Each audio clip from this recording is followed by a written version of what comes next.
Aos 67 anos, dormi 3 noites seguidas dentro do meu carro velho, com apenas R$ 12 no bolso, depois que meu próprio filho fechou a porta na minha cara e me negou um abrigo. Mas o que eu não sabia é que uma ligação de um desconhecido estava prestes a transformar minha miséria na maior vingança que eu poderia ter. Antes de começar, escreva nos comentários de qual país você está assistindo a este vídeo. Adoro saber de onde vocês são. Nunca pensei que chegaria aos 67 anos, sentada no banco traseiro do meu Fusca 1985, encolhida debaixo de um cobertor fino e puído, estacionada nos fundos de um posto de gasolina na periferia de São Paulo.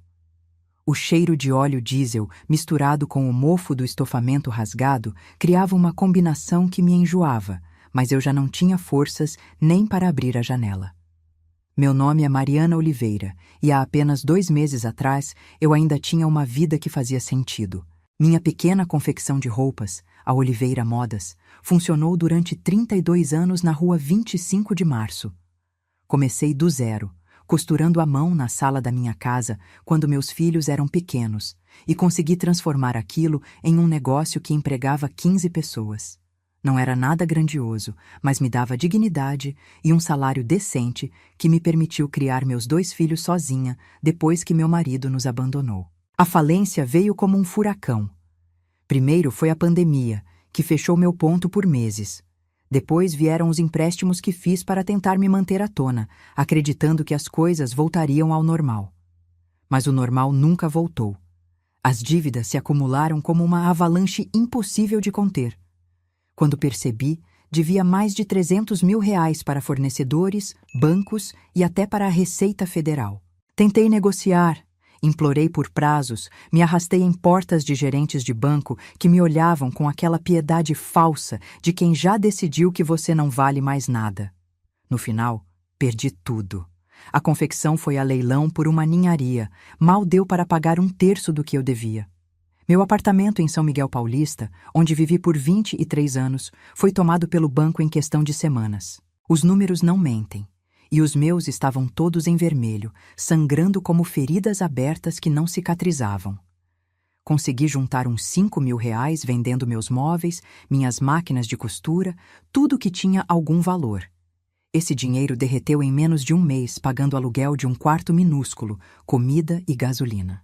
Foi assim que me vi tocando a campainha da casa do meu filho Rodrigo, numa tarde chuvosa de quinta-feira, segurando apenas uma mala velha e o que restava da minha dignidade pendurada por um fio. Rodrigo morava num condomínio fechado em Santo André, daqueles com portaria 24 horas, salão de festas e piscina aquecida. A casa dele era bonita, um sobrado com 3 quartos que ele e a esposa, Patrícia, haviam comprado 2 anos atrás. Eu tinha ajudado com uma parte da entrada, R$ 12 mil que tirei das minhas economias porque queria ver meu filho bem estabelecido. Patrícia sempre foi educada comigo, daquele jeito frio e calculado de quem sorri com os dentes, mas não com os olhos. Ela vinha de uma família com dinheiro, tinha estudado em colégio particular e faculdade paga pelos pais. Para ela, eu sempre fui a sogra pobre, a costureirinha da 25 de Março que não tinha o refinamento que ela esperava. Quando Rodrigo abriu a porta, percebi o constrangimento imediato no rosto dele. Ele sabia que eu estava em dificuldades, afinal, eu havia ligado 3 vezes nos últimos dias tentando explicar minha situação, mas acho que ele não esperava me ver ali, com mala na mão pedindo abrigo. "Mãe", ele disse. E naquela única palavra eu consegui ouvir todo o incômodo que minha presença causava. "Você não avisou que viria hoje." "Desculpa, filho", respondi, sentindo meu coração apertar. "Eu liguei ontem, você não lembra? Disse que precisava conversar com você pessoalmente." Antes que ele pudesse responder, Patrícia apareceu atrás dele como uma sombra perfumada de Chanel. Ela usava uma roupa de academia cara, daquelas de marca importada, e tinha acabado de fazer as unhas. Isso era óbvio pelo brilho perfeito do esmalte vermelho. "Mariana", ela disse, e meu nome saindo da boca dela soou como uma acusação. "Rodrigo me contou sobre seus problemas." Segurei a alça da minha mala com mais força, sentindo o peso dos meus 67 anos pressionando meus ombros curvados. Eu só preciso de um lugar para ficar alguns dias, até conseguir me reorganizar. Não vou dar trabalho, prometo. Patrícia cruzou os braços e vi Rodrigo encolher os ombros de um jeito que me partiu o coração. Meu filho, que eu carreguei no colo, que eu alimentei quando não tinha nem para mim, que eu trabalhei 12 horas por dia para dar educação, agora se encolhia diante da esposa como um cachorro assustado. O problema, Mariana? Patrícia continuou com aquela voz melosa que algumas mulheres usam quando querem ser cruéis, parecendo educadas. É que nós estamos numa fase muito delicada. Rodrigo está tentando uma promoção no banco e precisamos manter nossa imagem. Ter alguém em situação financeira complicada morando aqui pode passar a impressão errada para nossos vizinhos. Olhei para meu filho, esperando que ele dissesse algo, que me defendesse, que mostrasse um pingo de gratidão por tudo que fiz. Mas Rodrigo apenas desviou o olhar, fingindo interesse em algo no jardim. Além disso, Patrícia prosseguiu. Minha mãe vem passar uns dias aqui na semana que vem e você sabe como é. O quarto de hóspedes é pequeno.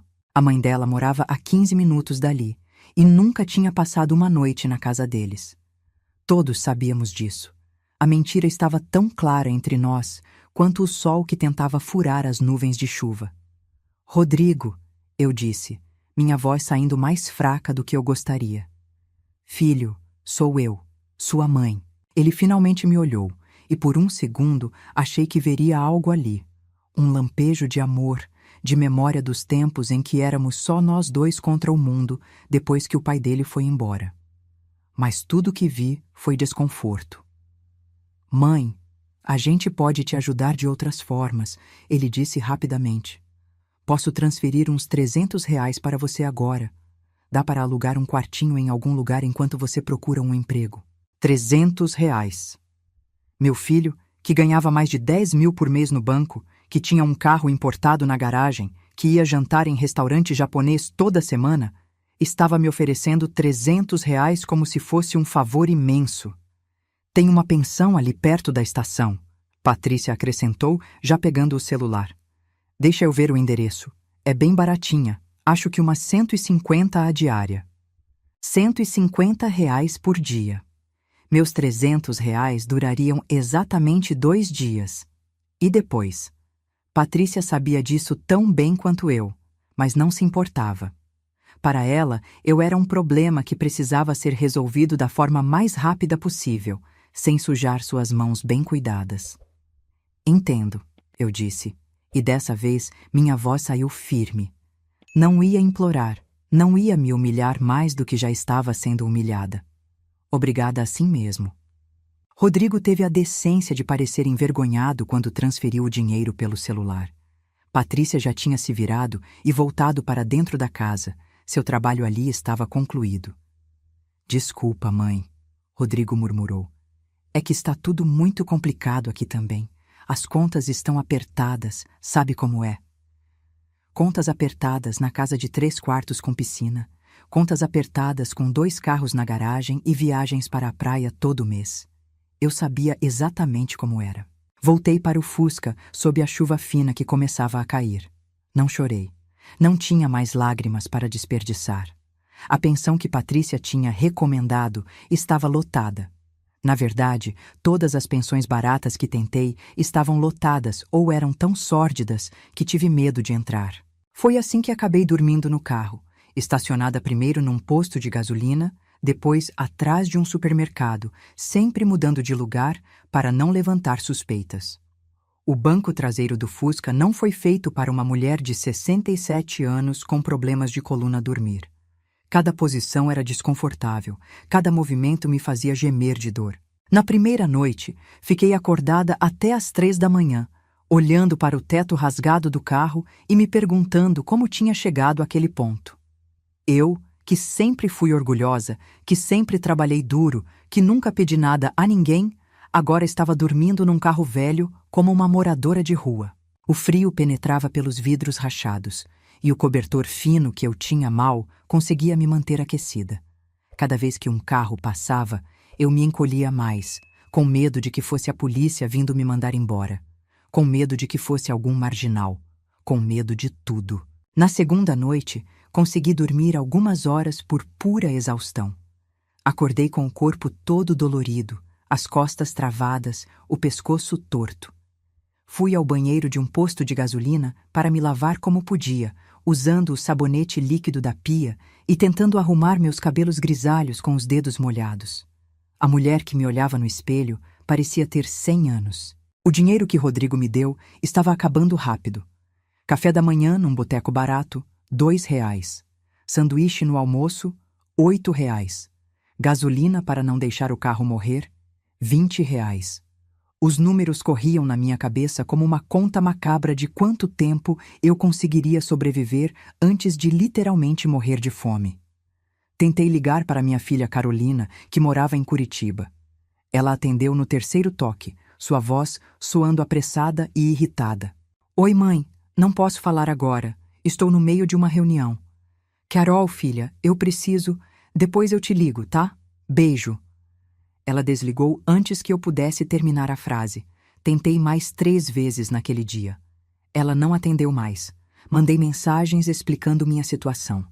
Ela visualizou e não respondeu. Carolina sempre foi mais distante, mais fria. Depois que se casou com um empresário e se mudou para o Paraná, nossas conversas se resumiam a telefonemas esporádicos e visitas obrigatórias no Natal. Eu sabia que não podia contar com ela, mas ainda assim doeu ver minha mensagem marcada como lida, seguida de um silêncio ensurdecedor.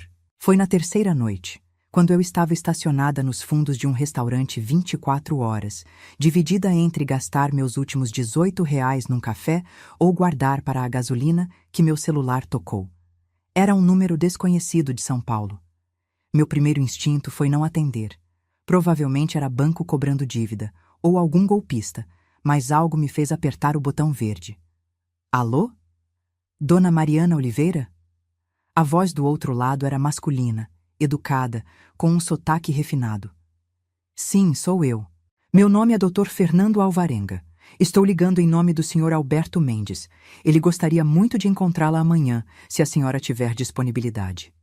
Franzi a testa, tentando colocar ordem nos meus pensamentos confusos.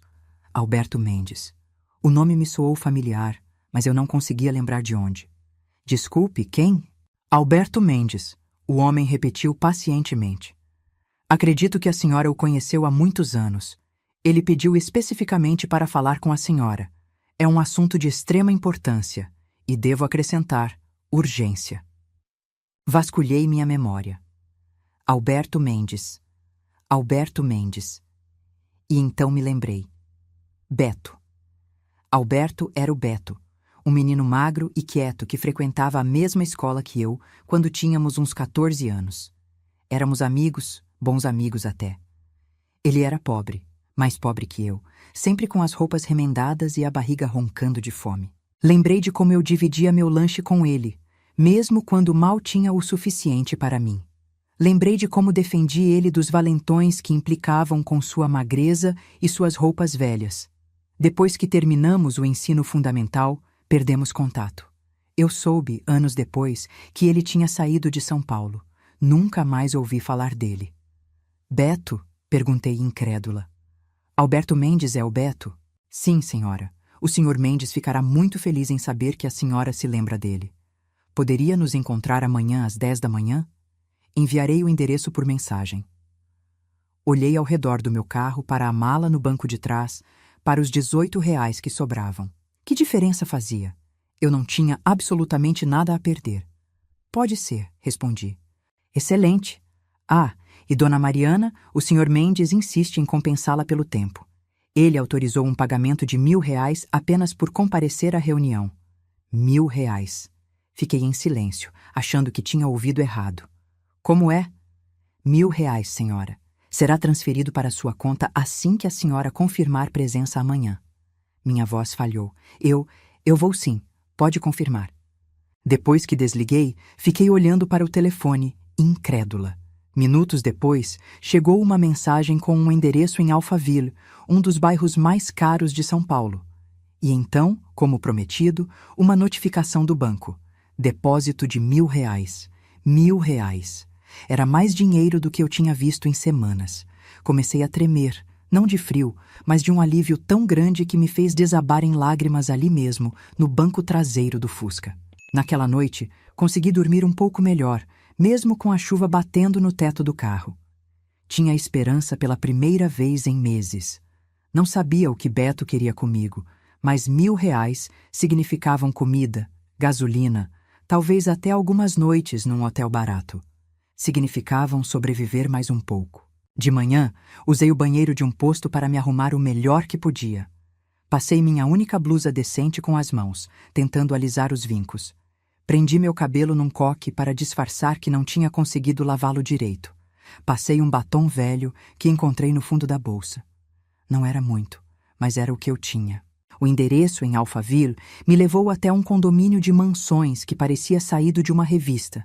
O segurança na portaria me olhou com desconfiança quando viu meu Fusca velho e barulhento, mas quando mencionei o nome Alberto Mendes, sua postura mudou completamente. Ah, sim, a senhora Mariana. O Dr. Fernando avisou que a senhora viria. Por favor, siga pela avenida principal até o final. Os portões se abriram e dirigi por ruas impecavelmente limpas, ladeadas por casas que pareciam palácios.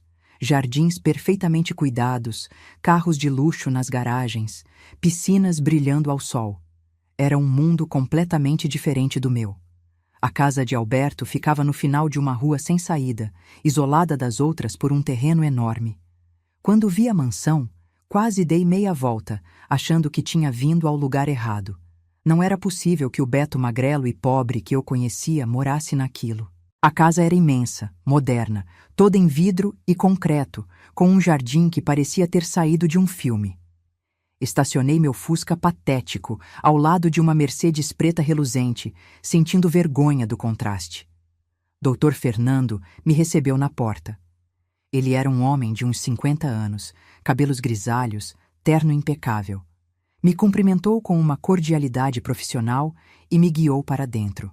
O interior da casa era ainda mais impressionante. Pé direito altíssimo, obras de arte nas paredes, móveis que eu sabia custar mais do que tudo que já tive na vida. Mas não era ostentação vazia. Havia algo acolhedor ali, uma sensação de que aquela casa era realmente um lar. Dr. Fernando me levou até uma sala ampla com vista para o jardim. E lá, numa cadeira de rodas ao lado de uma janela enorme, estava Beto. Eu não o teria reconhecido se passasse por ele na rua.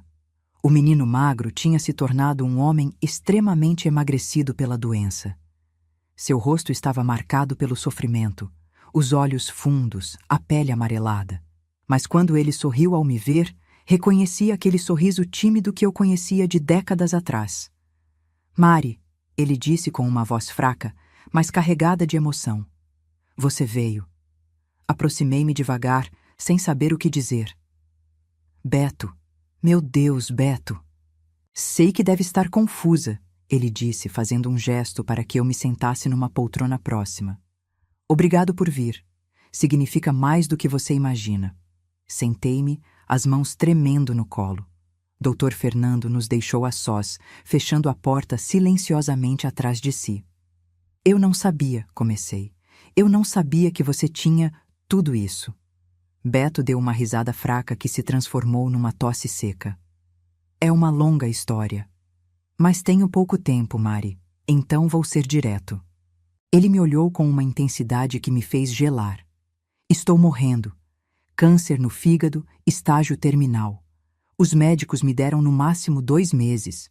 Senti meu coração apertar. Beto, eu sinto muito. Não. Ele levantou a mão trêmula. Não quero pena. Já fiz as pazes com isso. Mas antes de ir, eu preciso acertar algumas coisas. E você é uma delas. Fiquei em silêncio, esperando que ele continuasse. Você se lembra de como éramos na escola?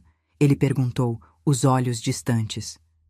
Eu era o menino pobre, o esquisito, o que todos ignoravam ou provocavam. Mas você nunca fez isso. Você dividia sua comida comigo, me defendia.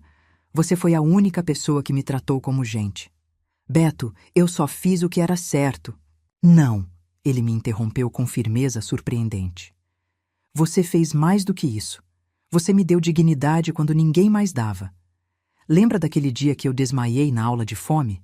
Você foi a única que ficou comigo, que pediu para a professora chamar ajuda, que esperou até minha mãe chegar. Eu me lembrava.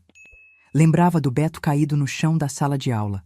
Os outros alunos rindo, os professores mais preocupados em manter a ordem do que ajudar. Eu tinha ficado ao lado dele, segurado sua mão fria, implorado para que alguém fizesse alguma coisa. E quando aqueles valentões me pegaram na saída da escola, ele continuou. E você se colocou entre eles e eu, mesmo sendo uma menina pequena, mesmo sabendo que poderia se machucar. Você me salvou, Mari. Mais vezes do que você imagina. Senti lágrimas nos olhos. Éramos amigos, Beto. É o que amigos fazem. Mas eu nunca tive chance de retribuir, ele disse, sua voz ficando mais fraca. Minha família se mudou para o interior logo depois que terminamos a escola. Minha mãe arrumou emprego em Ribeirão Preto e fomos. Eu nunca mais vi você. Ele fez uma pausa, respirando com dificuldade. Dr. Fernando entrou discretamente, verificou algo nos aparelhos ao lado da cadeira de rodas e saiu novamente. Mas eu nunca esqueci, Beto continuou. Trabalhei duro, Mari. Fiz faculdade de noite, estudei administração, comecei a investir no mercado financeiro com o pouco que ganhava. Tive sorte, talvez. Ou talento. As coisas foram dando certo. Ele apontou para a casa ao redor. Construí tudo isso sozinho. Nunca casei, nunca tive filhos. Minha mãe morreu há 10 anos. Não tenho mais família. Só dinheiro e arrependimentos. Beto, deixa eu terminar, por favor, ele pediu. Quando descobri que estava doente, comecei a pensar no que deixaria para trás. Quem mereceria o que construí? E só havia uma resposta. Você, Mari. Meu coração parou. O quê? Contratei investigadores particulares para te encontrar, ele explicou. Não foi difícil. E descobri tudo, Mari. Descobri sobre sua confecção, sobre a falência, sobre como você perdeu tudo. Descobri sobre seus filhos. Sua voz ficou dura. E sobre o que eles fizeram com você. Senti meu rosto queimar de vergonha. Ele sabia. Sabia que eu tinha dormido no carro, que meu próprio filho tinha me rejeitado. Beto, eu não quero sua pena. Não é pena, ele disse com uma veemência que o fez tossir violentamente. Esperei enquanto ele recuperava o fôlego, agarrado aos braços da cadeira de rodas.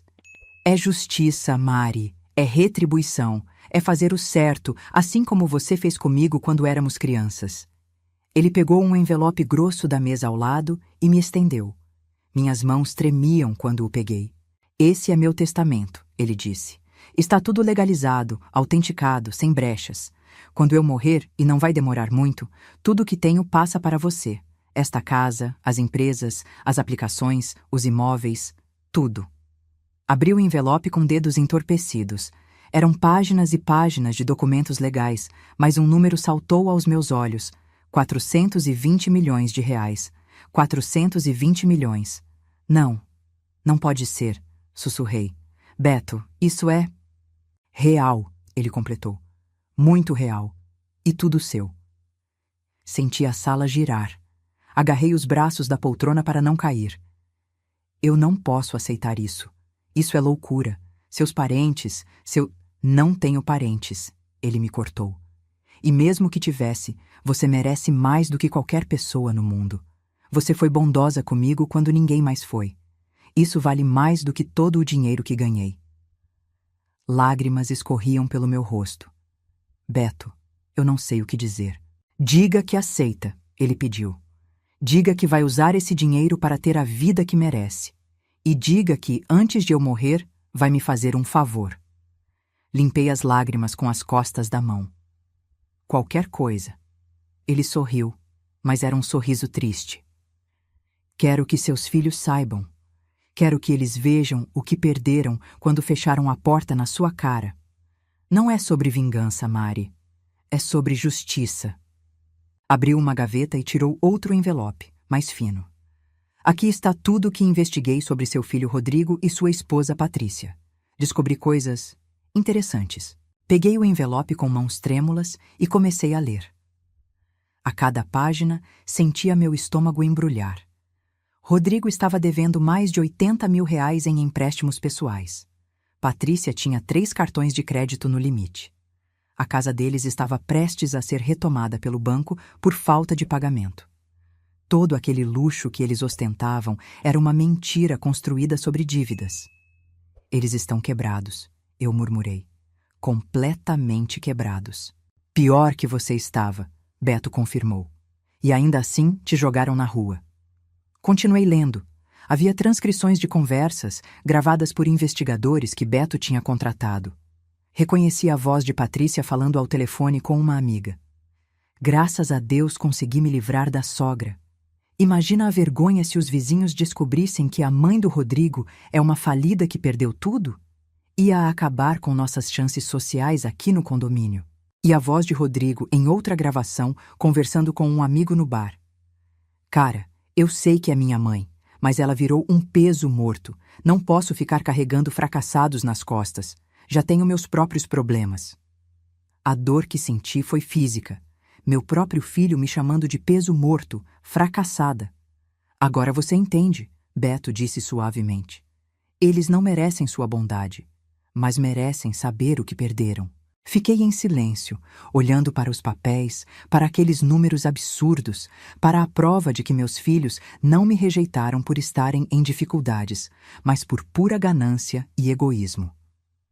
O que você quer que eu faça? Perguntei finalmente. Nada que você não queira, Beto respondeu. Mas quando eu morrer e isso se tornar público, eles vão aparecer, Mari. Vão vir com desculpas, com lágrimas, dizendo que te amam. E quero que você saiba a verdade antes disso acontecer, para que possa tomar suas decisões com os olhos abertos. Ficamos conversando por mais 2 horas. Beto me contou sobre sua vida, sobre como saiu da pobreza, sobre os riscos que correu, as batalhas que venceu. Me contou sobre a solidão de viver sem família, sem amor verdadeiro. Me contou como a doença o fez perceber que dinheiro não era nada sem alguém para compartilhar. Quando saí daquela casa, o sol já estava se pondo. Dr. Fernando me acompanhou até o carro e me entregou um cartão. Qualquer coisa que a senhora precisar, qualquer dúvida sobre o testamento, me ligue, ele disse. E Dona Mariana?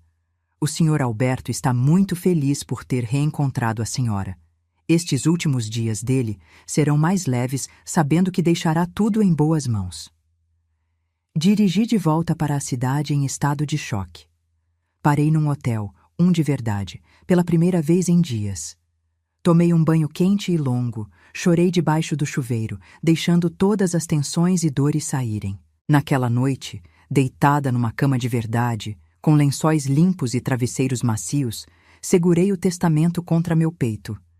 420 milhões. Era mais dinheiro do que eu conseguia imaginar. Mais dinheiro do que 10 vidas poderiam gastar. Mas não era sobre o dinheiro. Era sobre o que Beto tinha dito. Dignidade. Ele estava me devolvendo a dignidade que meus próprios filhos tinham tirado de mim. Os dias seguintes foram surreais. Visitei Beto todos os dias. Passávamos horas conversando, relembrando o passado, rindo de memórias antigas. Ele estava ficando mais fraco a cada dia, mas parecia em paz. Sabe o que é engraçado? Ele me disse numa dessas visitas.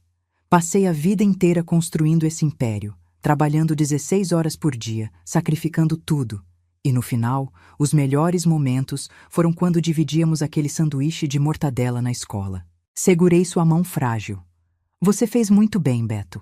Ajudou muita gente com seus negócios, gerou empregos, construiu coisas importantes. Mas nunca construiu uma família, ele disse tristemente. Nunca tive alguém que me amasse por quem eu sou, não pelo que eu tenho. Exceto você, Mari. Você me amou quando eu não tinha nada. Não era amor romântico, eu disse suavemente. Era amizade, mas era verdadeira. E isso vale mais que todo o meu dinheiro, ele respondeu. Beto morreu numa manhã de terça-feira, 3 semanas depois do nosso primeiro encontro. Morreu dormindo, sem dor, com paz. Dr. Fernando me ligou para avisar e eu chorei. Chorei pelo menino magrelo que eu defendia na escola. Chorei pelo homem bem-sucedido e solitário que ele se tornou. Chorei pela bondade dele em me salvar quando eu mais precisava. O funeral foi pequeno, apenas eu, Dr. Fernando e alguns executivos das empresas de Beto. Não havia família, não havia amigos próximos. Era triste e bonito ao mesmo tempo. A leitura do testamento foi marcada para a semana seguinte. Dr. Fernando me avisou que os filhos de Beto tinham sido contatados. Aparentemente, ele tinha 2 filhos adultos de relacionamentos diferentes, que ele nunca havia reconhecido oficialmente porque as mães nunca o procuraram quando ele era pobre. Agora, magicamente, apareceram com testes de DNA e advogados. Cheguei ao escritório de advocacia no horário marcado. Era um lugar imponente no centro de São Paulo, todo em mármore e madeira nobre. A sala de reuniões tinha uma mesa enorme e vista para a Avenida Paulista. Já estavam lá 2 homens e uma mulher que eu não conhecia. Pelos olhares que me lançaram, cheios de desdém e curiosidade, entendi que eram os filhos de Beto. Estavam bem vestidos, com roupas caras, mas havia algo falso neles, algo oportunista. O advogado responsável, Dr. Campos, começou a reunião lendo o testamento. Primeiro veio a parte dos filhos. A Fernando Mendes e Patrícia Mendes, que só me procuraram após descobrirem minha fortuna através de reportagens em revistas de negócios, deixo a quantia de R$50 mil a cada um. Isso deve ser suficiente para provar que vocês não foram esquecidos, apenas avaliados pelo seu verdadeiro caráter. O rosto de Fernando ficou roxo. Patrícia começou a gritar que aquilo era um absurdo, que era filha dele, que tinha direito a mais.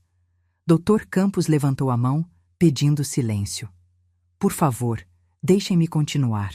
O restante do patrimônio do Sr. Alberto Mendes, avaliado em R$420 milhões, incluindo todas as empresas, propriedades e investimentos, será integralmente transferido para a Sra. Mariana Oliveira. O silêncio que se seguiu foi absoluto. Você podia ouvir uma agulha cair. Fernando e Patrícia me olharam como se eu tivesse 2 cabeças. Quem diabos é essa? Fernando explodiu. Dr. Campos leu a justificativa de Beto. Mariana Oliveira foi a única pessoa que demonstrou bondade verdadeira para comigo quando eu não tinha nada. Ela me deu dignidade quando o mundo me tratava como lixo. Ela me defendeu quando ninguém mais defendia. Ela dividiu sua comida comigo quando ela mesma passava fome. Esta herança é um reconhecimento de que a verdadeira riqueza está na bondade, não no sangue. Patrícia começou a gritar que ia contestar, que aquilo era abuso de idoso, que eu tinha manipulado um homem doente. Fernando concordou, dizendo que contrataria os melhores advogados. Dr. Campos permaneceu calmo. O testamento é incontestável. Foi feito com o Sr. Mendes em plena consciência, atestado por 3 médicos independentes e um psiquiatra. Há gravações dele explicando suas razões. Podem tentar contestar, mas só vão gastar dinheiro e tempo. Saí daquele escritório com as pernas bambas. Era oficial. Eu era dona de R$420 milhões. A notícia vazou para a imprensa no dia seguinte. Costureira falida herda fortuna de empresário bilionário, era a manchete. Meu telefone não parava de tocar. Jornalistas querendo entrevista, gente que eu nunca vi oferecendo ser meu consultor financeiro. E é claro, Rodrigo. Ele me ligou 3 vezes antes de eu atender. Quando finalmente atendi, sua voz estava estranha, controlada demais. Mãe, que notícia incrível! Estou tão feliz por você! Obrigada, Rodrigo, respondi friamente. Olha, eu e a Patrícia estávamos conversando. A gente foi muito dura com você outro dia. A gente estava estressado, sabe como é? Os problemas financeiros. E acabamos descontando em você. Foi muito errado. Fiquei em silêncio, deixando ele continuar. A gente queria convidar você para um jantar aqui em casa, para comemorar e para pedir desculpas de verdade. Que tal sábado? Vou pensar, respondi. E mãe, olha, eu sei que você deve estar meio perdida com tudo isso. É muito dinheiro, muita responsabilidade. Se você quiser, eu posso te ajudar a administrar. Trabalho em banco, entendo dessas coisas. Ah, então era isso. Ele queria acesso ao dinheiro. Vou pensar sobre isso também, disse, e desliguei. Passei os dias seguintes me reunindo com os advogados e contadores de Beto. Eles me explicaram cada empresa, cada investimento, cada propriedade. Era esmagador, mas aos poucos fui entendendo. Dr. Fernando me deu um conselho importante. Dona Mariana, o Sr. Alberto me pediu para entregar isso caso a senhora aceitasse sua proposta sobre seus filhos. Ele me entregou um dossiê completo. Nele tinha tudo. As dívidas de Rodrigo, as compras compulsivas de Patrícia, a hipoteca atrasada. Mas também tinha algo que me gelou o sangue. Gravações recentes. Beto tinha mandado instalar escutas na casa de Rodrigo na semana antes de morrer. Nas gravações, eu ouvi meu filho e minha nora planejando como reatar com a velha para ter acesso à herança. Precisamos ser espertos, dizia Patrícia. Não podemos parecer interesseiros. Vamos fazer tudo gradualmente. Primeiro o jantar, cheio de desculpas emocionadas. Depois vamos oferecendo ajuda, colocando ela contra nós aos poucos. Minha mãe é boba, Rodrigo respondia. Sempre foi muito sentimental. Se a gente chorar um pouquinho, falar que sentimos falta dela, ela cede. Quando tivermos acesso ao dinheiro, você pode fazer uns investimentos em meu nome. Não todos de uma vez, senão ela desconfia. Mas aos poucos podemos ir desviando. Ouvi aquilo 3 vezes, apenas para ter certeza de que não estava entendendo errado. Meu filho estava planejando me roubar. Não era arrependimento genuíno, era pura ganância. Decidi ir ao jantar, mas não pelos motivos que eles imaginavam. Cheguei na casa de Rodrigo num sábado à noite. Dessa vez não fui no Fusca velho. Fui numa Mercedes Classe S com motorista, uma das muitas que agora me pertenciam. Usei um vestido caro que tinha comprado naquela semana, sapatos de grife, estava com os cabelos feitos num salão de luxo. A expressão de Patrícia, quando abriu a porta, foi impagável.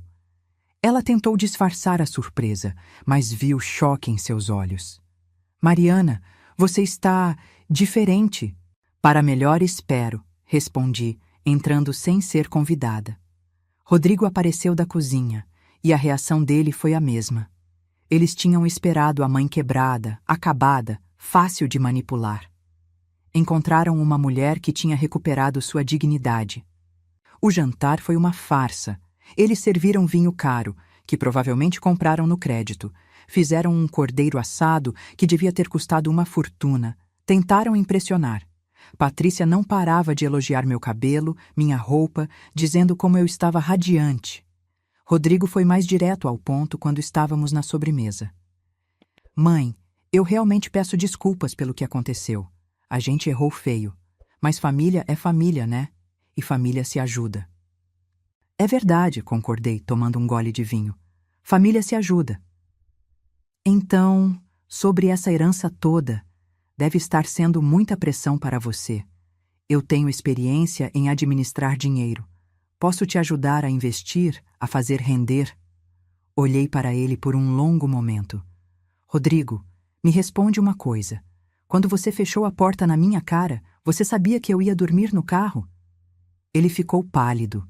Patrícia tentou intervir. Mariana, nós já pedimos disque. Eu fiz uma pergunta ao meu filho.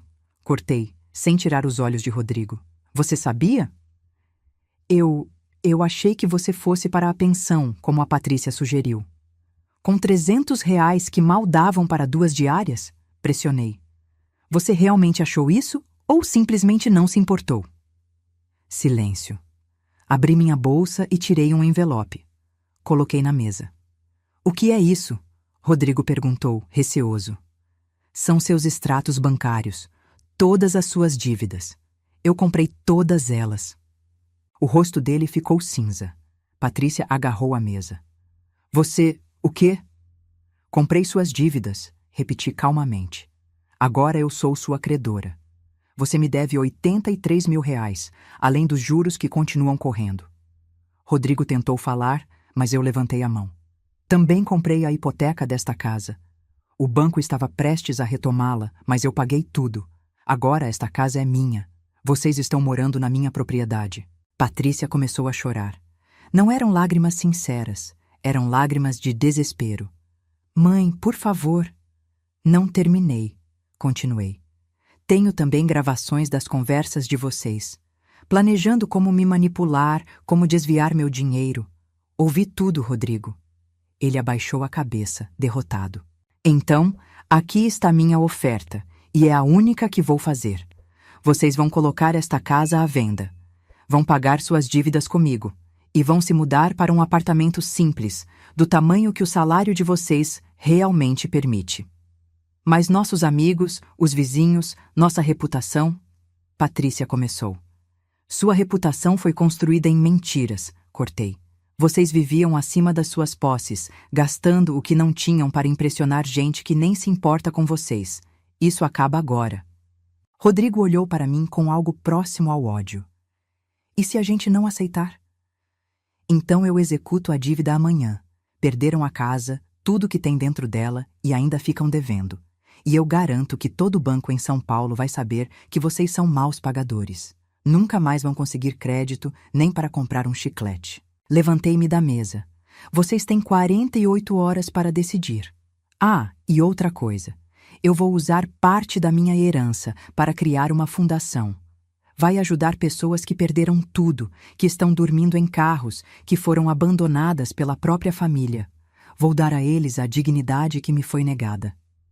Caminhei até a porta, depois me virei. Rodrigo, eu te criei sozinha. Trabalhei em 2, 3 empregos para te dar educação, comida, roupa. Te amei incondicionalmente. E quando eu mais precisei, você me tratou como lixo. Não é sobre o dinheiro, é sobre caráter. E vocês não têm. Saí daquela casa com a cabeça erguida. Não senti raiva, não senti vingança. Senti paz. Nos meses seguintes, criei a Fundação Recomeço. Comprei um prédio inteiro no centro de São Paulo e transformei em um centro de acolhimento para pessoas em situação de vulnerabilidade. Não era apenas um abrigo, oferecíamos cursos profissionalizantes, apoio psicológico, ajuda jurídica.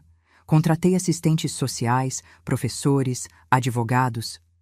Dei a essas pessoas não apenas um teto e comida, mas ferramentas para reconstruírem suas vidas com dignidade. A primeira pessoa que acolhi foi Dona Neuza, uma senhora de 72 anos que conheci dormindo num ponto de ônibus. Ela tinha perdido tudo em um golpe financeiro e seus filhos tinham sumido.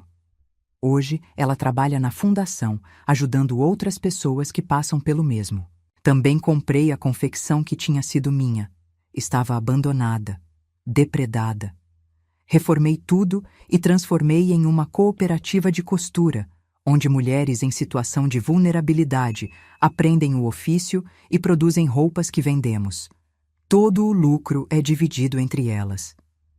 Rodrigo me ligou 2 semanas depois daquele jantar. Sua voz estava quebrada. Mãe, a gente aceitou suas condições. Vendemos a casa, pagamos a dívida, estamos num apartamento de 2 quartos em Itaquera. Bem, respondi. Eu queria dizer que você estava certa. A gente vivia uma mentira.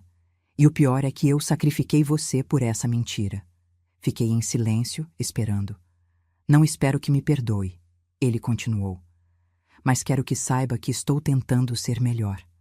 Arrumei um emprego de verdade, não no banco. Estou trabalhando como vendedor numa loja. Patrícia está fazendo faxina. É humilhante às vezes, mas é honesto. É um começo, disse. A senhora ainda me considera seu filho? A pergunta me pegou desprevenida. Pensei em todas as noites que passei acordada quando ele era bebê. Pensei em como trabalhei até os dedos sangrarem para dar a ele uma vida melhor. Pensei na alegria no rosto dele quando ganhou sua primeira bicicleta. E pensei na porta fechada na minha cara quando eu mais precisei. Você sempre vai ser meu filho, respondi finalmente. Mas confiança se reconstrói aos poucos. Prove que mudou de verdade, não com palavras, mas com ações. E talvez, um dia, possamos ter uma relação de verdade. Ele chorou do outro lado da linha. Eram lágrimas verdadeiras dessa vez. Carolina, minha filha, apareceu 3 meses depois. Ela tinha visto reportagens sobre minha fundação nos jornais. Veio de Curitiba sem avisar. Apareceu na sede da fundação numa tarde de quinta. Quando a vi, meu coração apertou. Ela estava mais velha, cansada. Mas ainda era minha filha. Mãe, ela disse, e sua voz tremeu. Eu sou uma covarde. Não respondi, apenas esperei. Quando você me ligou pedindo ajuda, eu estava na reunião. Mas quando você mandou mensagem depois, eu li. Li e ignorei porque eu tinha vergonha. Vergonha de admitir para meu marido que minha mãe estava quebrada. Vergonha de como isso me faria parecer. Lágrimas escorriam por seu rosto. E quando soube da herança, pensei em te ligar. Mas era tão óbvio porque eu estaria ligando que não tive coragem. Fiquei semanas juntando coragem para vir aqui. Por que veio? Perguntei. Ela olhou para o prédio da fundação, para as pessoas entrando e saindo, para o banner que dizia: todos merecem dignidade. Porque viu o que você está fazendo. Você podia ter pegado esse dinheiro e vivido uma vida de luxo. Podia ter se vingado de mim e do Rodrigo. Mas você escolheu ajudar pessoas que nem conhece. E isso me fez perceber como sou pequena perto de você. Peguei a mão dela. Carol, eu te perdoo. Mas entenda uma coisa. Eu não fiz essa fundação para impressionar vocês ou provar alguma coisa. Fiz porque quando eu estava dormindo naquele carro, jurei que se tivesse chance, ajudaria pessoas como eu. Essa é minha missão agora. Ela assentiu, enxugando as lágrimas. Posso ajudar? Não quero seu dinheiro, mãe. Quero fazer parte disso. Trabalhar na fundação. Ajudar de verdade. Olhei para ela procurando sinais de mentira, de manipulação. Mas tudo que vi foi arrependimento genuíno. Tenho uma vaga de coordenadora administrativa, disse finalmente. O salário é R$ 2.500. Nada comparado ao que você ganha no Paraná. Eu aceito, ela respondeu sem hesitar. Vou me mudar de volta para São Paulo. Vou recomeçar, fazer as coisas direito dessa vez. E ela fez. Carol trabalha na fundação há 6 meses agora. Chegou atrasada só uma vez. É dedicada, carinhosa com as pessoas que ajudamos. Estamos reconstruindo nossa relação aos poucos, mas desta vez com honestidade. Hoje, 1 ano depois de tudo o que aconteceu, estou sentada no escritório da fundação, olhando pela janela para a cidade. Tenho 68 anos, mais dinheiro do que jamais sonhei ter, e uma vida que finalmente tem propósito real. Ainda vejo o Rodrigo ocasionalmente. Ele e Patrícia se divorciaram. Ela não aguentou a queda de padrão. Ele namora uma professora agora, uma mulher simples e honesta. Está construindo uma vida de verdade, com o próprio trabalho. Ainda não confio totalmente nele, mas vejo mudança. Carol mora num apartamento pequeno perto da fundação. Nas quartas à noite, jantamos juntas. Conversamos sobre tudo. Seu casamento que está por um fio porque o marido não aceitou a mudança dela. Sobre os desafios da fundação, sobre a vida. Estamos aprendendo a ser mãe e filha de novo. A fundação já ajudou mais de 300 pessoas a recomeçarem. Algumas voltaram para suas famílias, outras construíram novas famílias. Todas recuperaram sua dignidade. Às vezes ainda acordo no meio da noite, suada, sonhando que estou no Fusca velho. Que tudo foi um sonho e eu ainda estou lá, fria, com fome, abandonada. Mas aí eu olho ao redor, vejo meu quarto confortável, ouço o silêncio tranquilo da madrugada e lembro que é real. Penso muito em Beto. Visitei o túmulo dele semana passada, levei flores. Falei com ele, agradeci por tudo. Disse que estava usando o dinheiro da forma que ele gostaria, ajudando pessoas, fazendo diferença. Você me salvou, Beto, disse ao túmulo silencioso. Quando éramos crianças, eu te dei um sanduíche. Você me devolveu isso com uma vida inteira. Obrigada. O vento balançou as flores que deixei ali, e por um momento parecia uma resposta. A maior lição que aprendi é que a verdadeira riqueza nunca foi sobre dinheiro. Foi sobre dignidade, sobre bondade, sobre fazer a coisa certa, mesmo quando ninguém está olhando. Fui rica quando tinha minha confecção e tratava bem meus funcionários. Fui pobre quando tinha apenas R$ 18 e dormia no carro, mas meu caráter nunca mudou. Meus filhos me rejeitaram quando eu não tinha nada, porque eles mediram meu valor em dinheiro. Mas o valor de uma pessoa não está em sua conta bancária. Está em suas ações, em sua bondade, em como trata os outros. Hoje, uso minha fortuna não para comprar coisas, mas para comprar dignidade de volta para pessoas que a perderam. Cada vez que vejo alguém saindo da fundação com um emprego novo, com esperança nos olhos, sei que Beto está sorrindo lá de cima. Ele me deu muito mais que dinheiro. Me deu a oportunidade de ser a melhor versão de mim mesma, de provar que bondade não é fraqueza, é força, que ajudar os outros não te faz idiota, te faz humano. E aos meus filhos, que agora lutam para recuperar minha confiança, digo o mesmo que disse a todas as pessoas que ajudo na fundação. O passado não define você. Suas escolhas de hoje definem. Você pode ter errado ontem, mas pode começar a acertar agora. Quanto ao dinheiro, ele não mudou quem eu sou. Só me deu ferramentas para fazer o bem em escala maior. A Mariana que dividia o sanduíche com Beto na escola é a mesma Mariana que hoje divide recursos com centenas de pessoas. A única diferença é que agora tenho mais sanduíches para compartilhar. E sabe o que é mais bonito? Não preciso mais dormir no Fusca, mas guardei ele. Está na garagem da fundação, restaurado, brilhando. É um lembrete para mim e para todos que passam por ali. Não importa quão fundo você caiu, sempre é possível se levantar. Sempre é possível recomeçar. Sempre é possível escolher a bondade, mesmo quando o mundo escolheu ser cruel com você. Essa é minha história. Da costureira falida que dormia no carro à herdeira de uma fortuna. Mas mais importante, é a história de como a bondade de criança voltou multiplicada décadas depois. De como fazer o certo sempre vale a pena, mesmo quando parece que não. E de como a verdadeira família não é definida por sangue, mas por quem fica ao seu lado quando você não tem mais nada a oferecer além de si mesmo. Se esta história tocou você de alguma forma, deixe um like e escreva nos comentários o que mais te impactou. Inscreva-se no canal para mais histórias inspiradoras como essa. E se você quiser apoiar nosso trabalho e ter acesso a conteúdos exclusivos, considere se tornar membro do canal. Sua participação faz toda a diferença para continuarmos trazendo histórias que emocionam e inspiram. Muito obrigada por assistir até o final.